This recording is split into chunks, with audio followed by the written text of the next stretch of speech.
Hey folks, got a 2019 Volkswagen Tiguan, 40,000 miles on it. Customer came in with a check engine light, but it's running smooth as a baby's. You know what?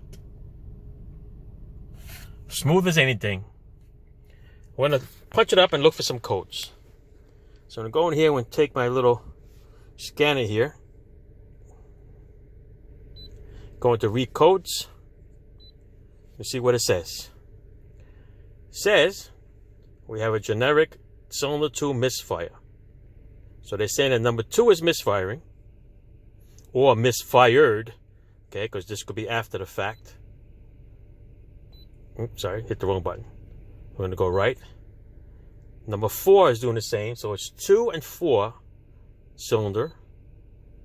Then it's 300, means that all 6 cylinders are misfiring at different erratic times. So it's 2, 4, and then they're saying all 6 of them.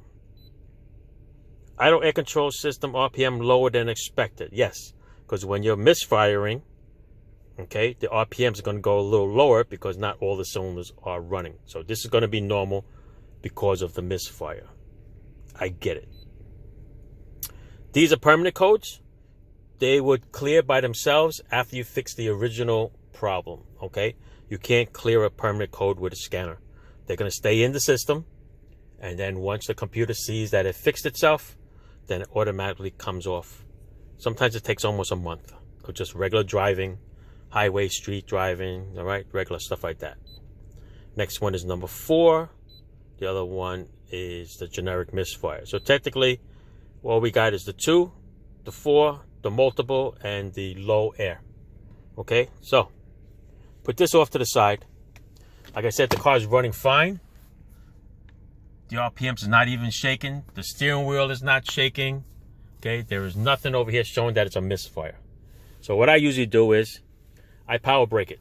What I do is I will step on the brakes, the other foot on the gas pedal. I will put it in drive. Then I will power brake it, and I watch the RPMs. Now, believe me, right now it's in drive. I'm not touching the gas. It's at idle. Smooth as anything. Okay, I'm going to give it a little gas while I'm stepping on the brakes. This is called power braking, so I'm going to put a load on it. The wheels are not spinning. Transmission in drive. Car's not going to go nowhere. I have the parking brake on. Right, so give a little gas. See that? If it was misfiring, that needle would be going up and down, up and down, up and down, up and down. It's fine.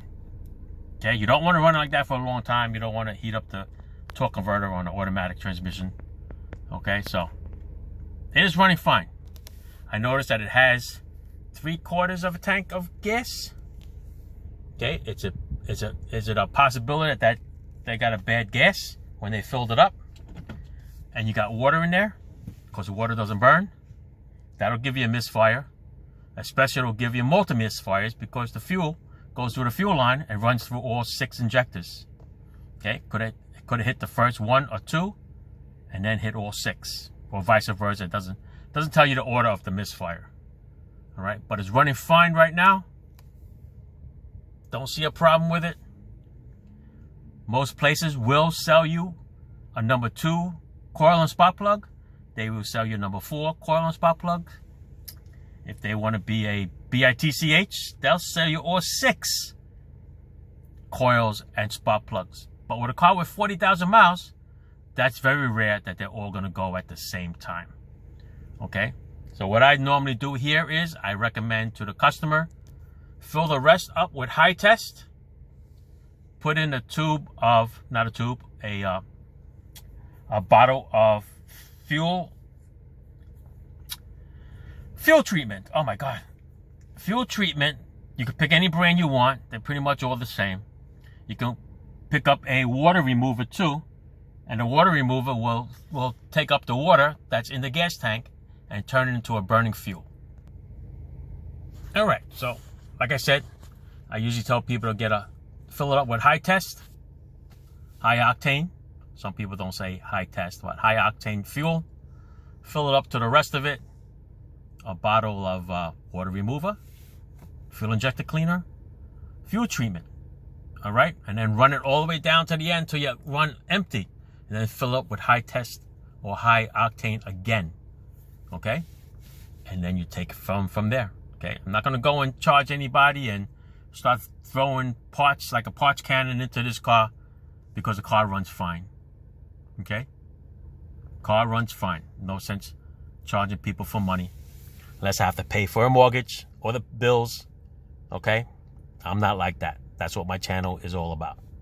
All right? So yeah, look, run smooth. Okay? Nothing shaking, nothing moving, nothing rattling. Okay? That's it. I'm going to clear the codes. Oh, cops are coming.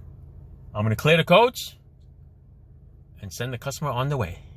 All right? Thanks for watching, people. Ciao. Oh, I'm going to run to AutoZone and get that stuff for them. Bye. Ciao. Oh, by the way, remember I told you about the permanent codes? Watch this. I cleared the codes already. I shut it off. I turned it back on.